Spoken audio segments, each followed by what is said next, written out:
ఇంకొద్దిసేపట్లో బావ పెళ్ళైపోతుంది. చేతకాని వాడివి నువ్వు. బావే నా భర్త అని ఆశలు రేపే ఎందుకు తీసుకుని రావడం? మీరు ముసిముసి నవ్వులు నవ్వుతుంటే గొప్ప ప్లాన్ ఏదో వేశారనుకున్నాను. మీ వల్ల కాదని చెప్తే మేమన్నా ఏదో ఒకటి చేసేవాళ్ళంగా. చిచ్చి పదవే.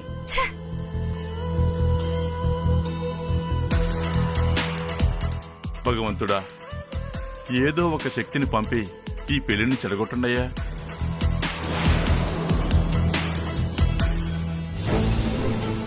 అయ్యో సార్, ప్లీజ్ సార్, నాకు చాలా అర్జెంట్ పని ఉంది. త్వరగా వెళ్ళండి సార్, ప్లీజ్. సార్ దయచేసి నా బాధ అర్థం చేసుకోండి సార్. నేను అర్జెంటుగా వెళ్ళాలి, లేకపోతే నా లైఫే స్పాయిల్ అయిపోతుంది సార్. ప్లీజ్ కొంచెం త్వరగా వెళ్ళండి సార్, ప్లీజ్ సార్. సార్ త్వరగా వెళ్ళండి సార్. సార్ కొంచెం త్వరగా పోనివ్వండి సార్, ప్లీజ్ సార్. మీరేదో టెన్షన్లో ఉన్నట్టున్నారు. సరే మీరే నడపండి. Thank you sir, thank you.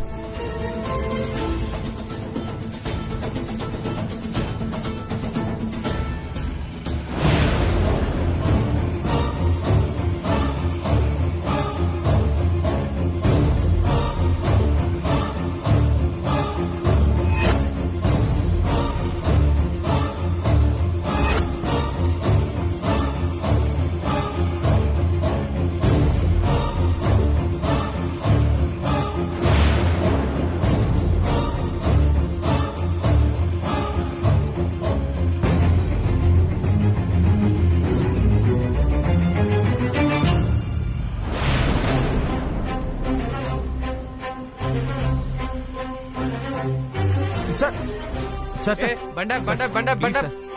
నాకు అసలు టైం లేదు సార్. సార్ అర్జెంట్గా వెళ్ళాలి సార్, వదిలేండి సార్. ఇక్కడ గంజాయి డ్రగ్స్ తీసుకెళ్తున్నట్టు మాకు ఇన్ఫర్మేషన్ వచ్చింది. చెక్ చేసి పంపిస్తాం. నేను టైంకి వెళ్ళకపోతే నా లైఫ్ నాశనం అయిపోతుంది సార్. ప్లీజ్ సార్ నన్ను పంపించేయండి.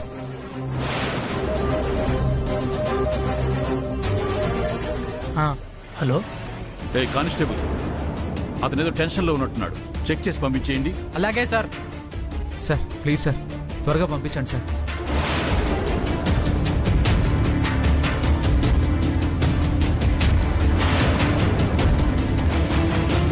సార్ దొరికాయి సార్.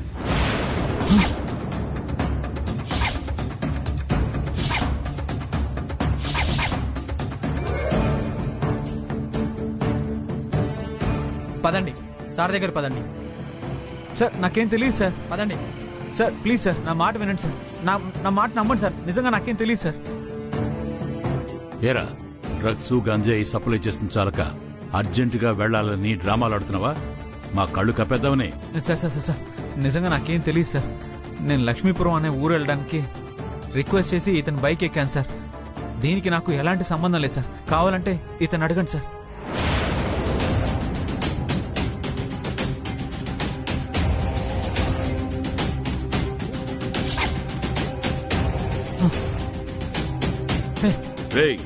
నేరం చేసి తప్పించుకోవాలి చూస్తున్నావా? నీకోసం నెలల నుండి కాపలా కాస్తుంటే ఇప్పటికి దొరికావురా. కానిస్టేబుల్ బండి ఎక్కించండి. నిజం సార్, ఒట్టేసి చెప్తున్నాను సార్. దీనికి నాకు ఎలాంటి సంబంధం లేదు సార్. ప్లీజ్ నన్ను నమ్మండి సార్. సార్ అసలు ఈ ఏరియానే నాది కాదు సార్. సార్ ఇది నా life and death question sir. నేను వెంటనే వెళ్ళాలి సార్. నాకు ఒక గంట టైం ఇవ్వండి.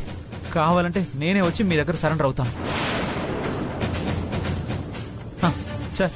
నేను ఒక అరగంట లోపు అక్కడికి వెళ్ళకపోతే చాలా కష్టం అయిపోతుంది సార్. అయిపోయిందని పురాణం. కానిస్టేబుల్ బండి ఎక్కించండి. సార్ సార్ నమ్మండి సార్. నాకు ప్లీజ్ సార్ నా మాట వినండి సార్. నువ్వు వినవయ్యా, సార్ ప్లీజ్ సార్. అది కాదు సార్, నా మాట నమ్మండి సార్. సార్ సార్ నేను చెప్పేది వినండి సార్. సార్ అరే వినిపించుకోరండి సార్. వెళ్ళకపోతే ఇది నా లైఫ్ అంటే సమస్య. నేను వెళ్ళకపోతే నా లైఫ్ స్పాయిల్ అయిపోతుంది. ఆగు. తప్పుకోండి సార్. Constable catch him.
ఎవరండి?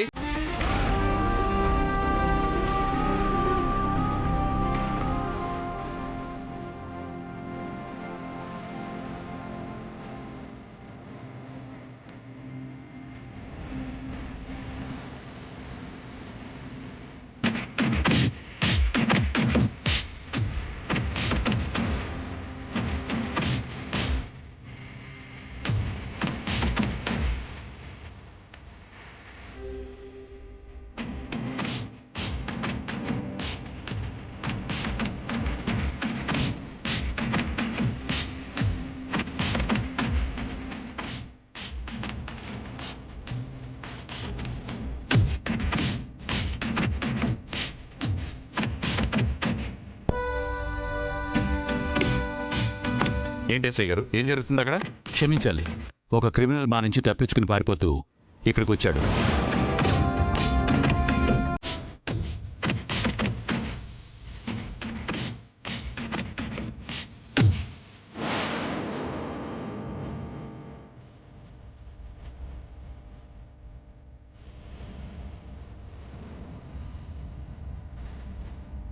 అవునా? డ్రగ్స్ తీసుకెళ్తూ దొరికాడు. అవునా? దొరికాడు సార్, తీసుకెళ్తున్నాం.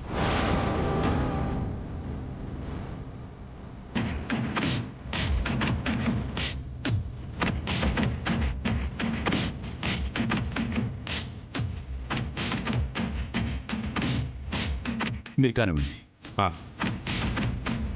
భజంత్రి పంతులు గారు మీరు కానివ్వండి.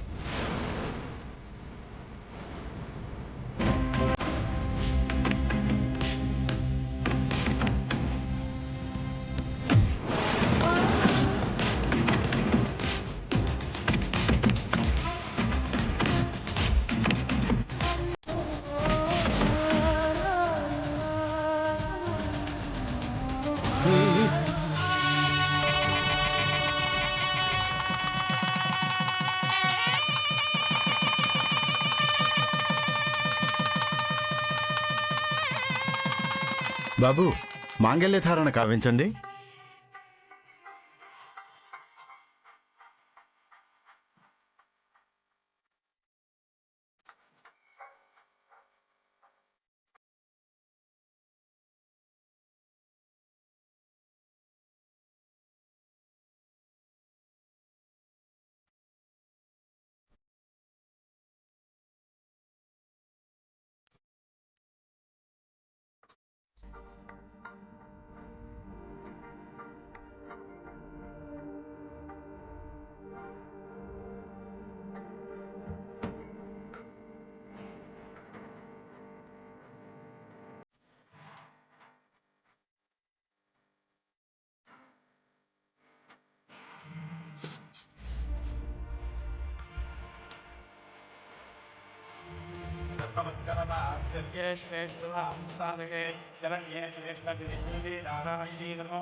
కంటే పద్నాని సుమగే వచనరాంశతం మాంగళ్యధారణమహోత్సవమహోత్తస్తు మాంగళ్యం తంతునానేన లోకరక్షణహేతునా కంటే పద్నాని సుమగే వచనరాంశతం మాంగళ్యధారణమహోత్త శుభమహోత్తస్తు.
మా సాంప్రదాయం ప్రకారం నూతన దంపతులు పసుపు నీళ్ల చేతులతో గోడ మీద ముద్రలు వేయాలి.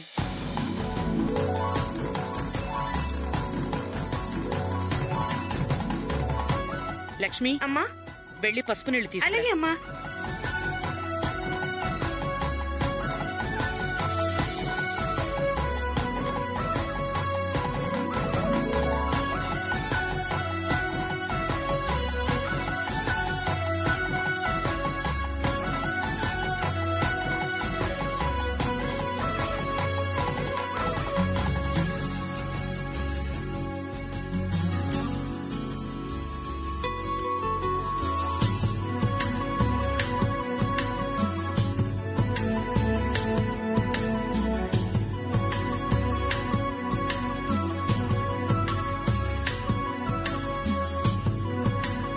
వావ్. అటు పదండి.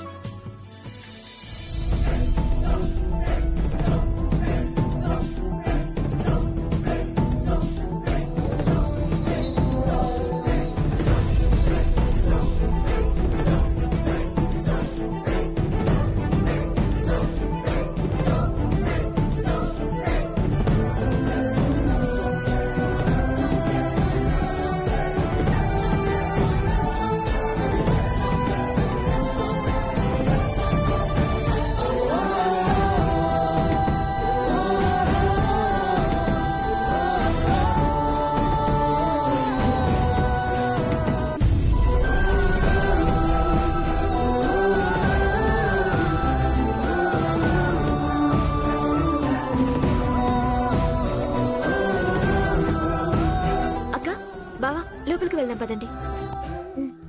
ఆగండమ్మా, ఇంటి ఆడబడుచు హారతిచ్చాక కుడికాలు పెట్టి లోపలికి వెళ్ళాలి. కైలాష్కి ఆడపడుచంటూ ఎవరూ లేరమ్మా. ఆడపడుచు లేకపోతే ఏంటత్తయ్య, మరదల్ని నేనున్నాను కదా.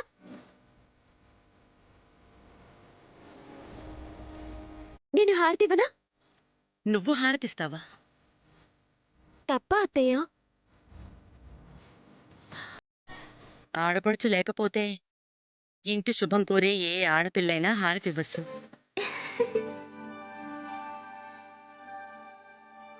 నువ్వే ఎర్రనీళ్ళతో దిష్టి తీసి హారతివ్వమ్మా.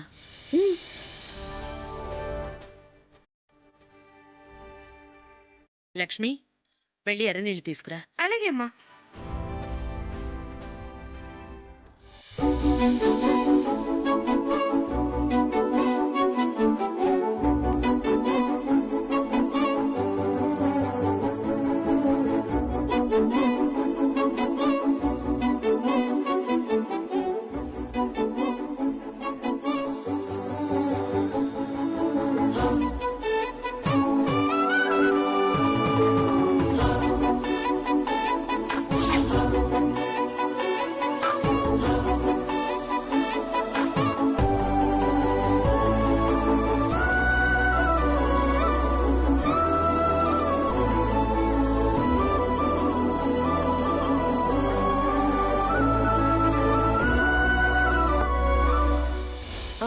జహాపన, ఆడపడుచుకిచ్చినట్టు హారతి డబ్బులు తూతు మంత్రంగా ఎంతో కొంత ఇవ్వకూడదు.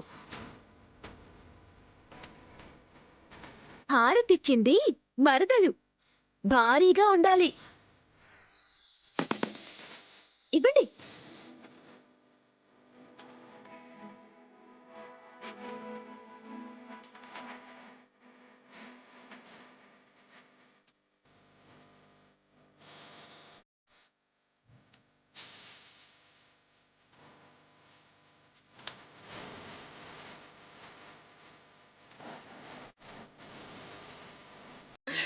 నన్ను నువ్వెప్పటికీ క్షమించలేవు. కనీసం నీతో ఒక్క మాట కూడా నా పెళ్లి గురించి చెప్పలేకపోయాను. నిన్ను మోసం చేసిందల్లా నీ దృష్టిలో నేను మిగిలిపోవచ్చు, కానీ నిన్ను ఎప్పటికీ మోసం చేయాలని నేను అనుకోలేదు. ఇలా జరుగుతుందని నేను కల్లో కూడా ఊహించలేదు. నీకు ఎలా చెప్తే నా గుండెల్లోని బాధ నీకు అర్థమవుతుందో, నువ్వెలా అర్థం చేసుకుంటావో అని ప్రతి క్షణం నాలో నేనే బాధపడుతున్నాను.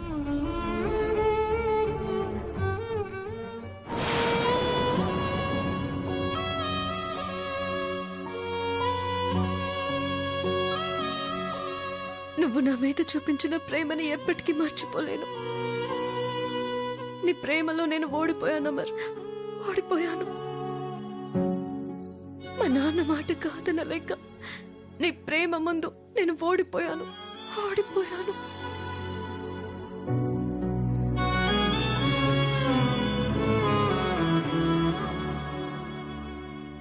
నిన్ను కన్విన్స్ చేస్తామని సాయి వాళ్ళు ఎంత చెప్పినా నా మనసు ఎందుకో కుదుటపడ్డం లేదు.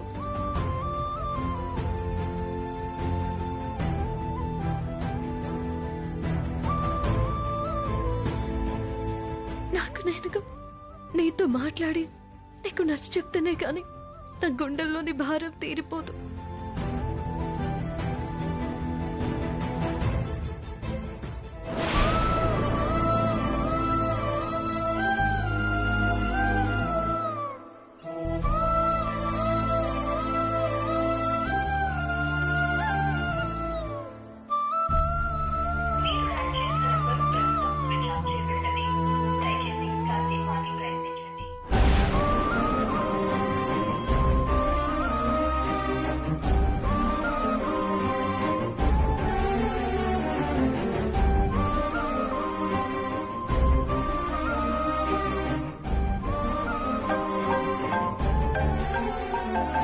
ఇప్పుడు రాధిక ఫోన్ చేస్తుందేంటి?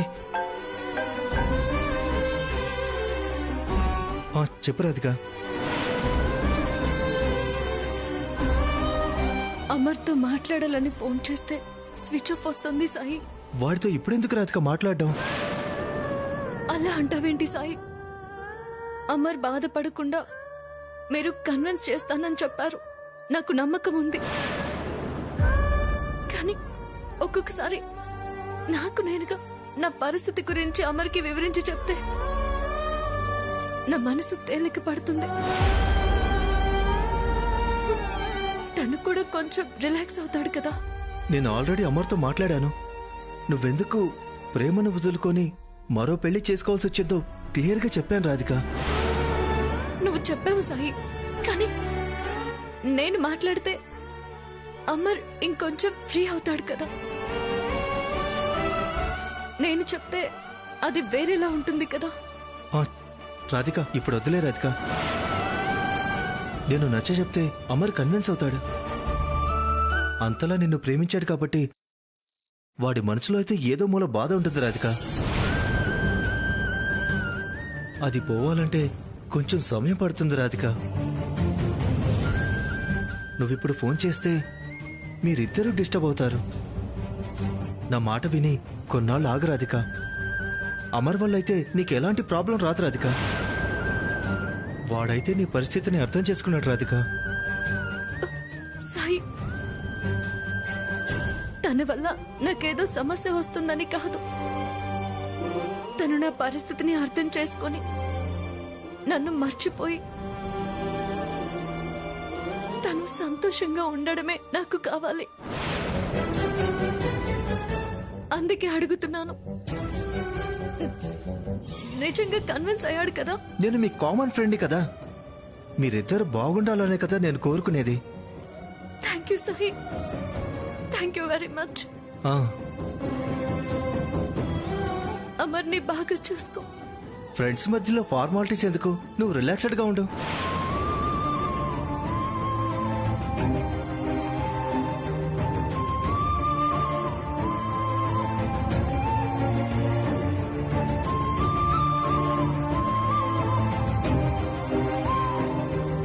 అమర్ బాగుంటే చాలు.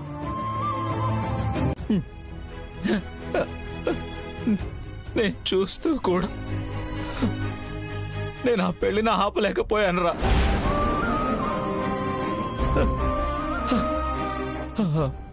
సాయి మాయ చేసేశారా, రాధికని మాయ చేసేశారా.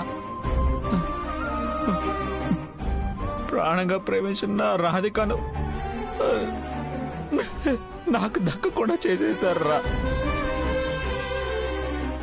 నాకు తెలుసు బలవంతంగా పెళ్లికి తలొచ్చిందే తప్ప నన్ను కాదని మనస్ఫూర్తిగా రాధిక ఈ పెళ్లికి ఒప్పుకోనుండదురా, ఒప్పుకోనుండదు.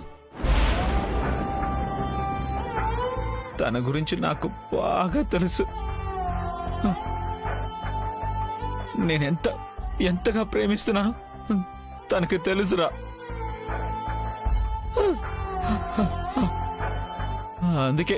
అందుకే రాధిక అసలు పెళ్లికి ఒప్పుకోదు. బలవంతంగా ఒప్పించారా, బలవంతంగా ఒప్పించారు. రే అమర్, ఇప్పుడు నువ్వు ఆలోచించాల్సింది రాధిక గురించి కాదురా, నీ గురించి. నిన్నటి నుంచి నువ్వు జీవోత్సవంలో ఉన్నావురా. పిలిస్తే పలుకు లేదు, కడుపుకి తిండి లేదు. నేను అంకుల్కి ఫోన్ చేశానురా, నీకు బెయిల్ ఇప్పించి తీసుకెళ్ళడానికి వస్తున్నారు. నువ్వేం టెన్షన్ పడకరా. నా టెన్షన్ నా గురించి కాదురా, రాధిక గురించి. నేను లేకుండా తను లేదురా, తను ఉండలేదురా. ఈ పెళ్లి జరగడం వల్ల తను ఎంత బాధపడుతుందో ఏంటో. ప్లీజ్ రామర్. నేను స్టేషన్కి రావద్దని చెప్పానా? మళ్ళీ ఎందుకు వచ్చావు? బయటికి నాడు. సార్ సార్ సార్, మీరు నా ఫ్రెండ్ విషయంలో తప్పు చేశారు. అమర్ అలాంటి వాడు కాదు సార్. ఇప్పటికైనా నిజం తెలుసుకోండి. ఎంక్వైరీలో నిజాలు అవే తెలుస్తాయి. నువ్వు వెళ్ళిపోతావా లేకపోతే లోపల ఏమంటావా? రే అమర్, నేను బయటే ఉంటాను రా. అంకుల్తో వచ్చి నిన్ను విడిపించుకొని వెళ్తాను. నువ్వేవో ఆలోచనలు పెట్టుకొని మనసు పాడు చేసుకోకు, సరేనా? నేను వెళ్తానురా.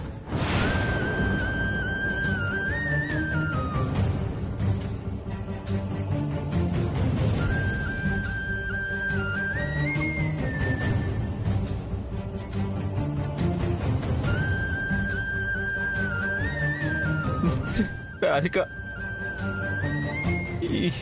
ఈ పెళ్లి నీ ఇష్ట ప్రకారం జరగలేదని నా మనసుకు తెలుస్తుంది. నీ మనసు ఎంత కుమిలిపోతుందో నాకు అర్థం అవుతుంది.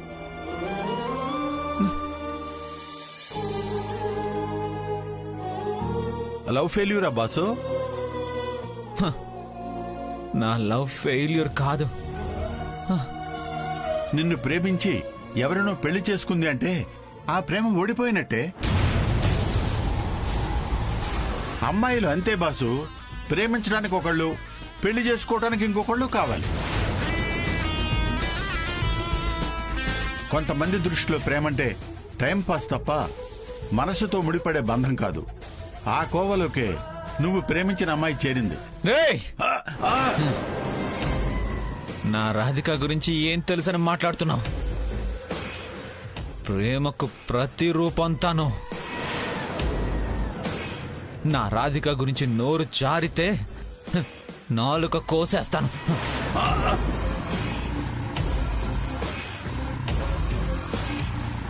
బాసు, నీ కోపం నిజాన్ని అబద్ధం చేయలేదు. నీ మాటల్లో నీ ప్రేమ ఎంత గొప్పదో తెలుస్తుంది. నువ్వు చెప్పినట్లు ఆ అమ్మాయి కూడా అంతే ప్రేమించి ఉంటే నిన్ను దక్కించుకోవడానికి యుద్ధమే చేసి ఉండాలి. చేయలేదే? ఏమో, తను ఎంతగా ఈ పెళ్లి వద్దని పోరాడిందో మనకేం తెలుసు. అంత తేలిగ్గా నా రాధిక ఈ పెళ్లికి ఒప్పుకోదు. అంత సులువుగా నన్ను వదులుకోదు. ఆ సంగతి నా గుండె చప్పుడు చాలా క్లియర్గా చెప్తోంది. నా రాధికకి నేనంటే ప్రాణం. నాకు తెలుసు, నాకు తెలుసు, నాకు తెలుసు.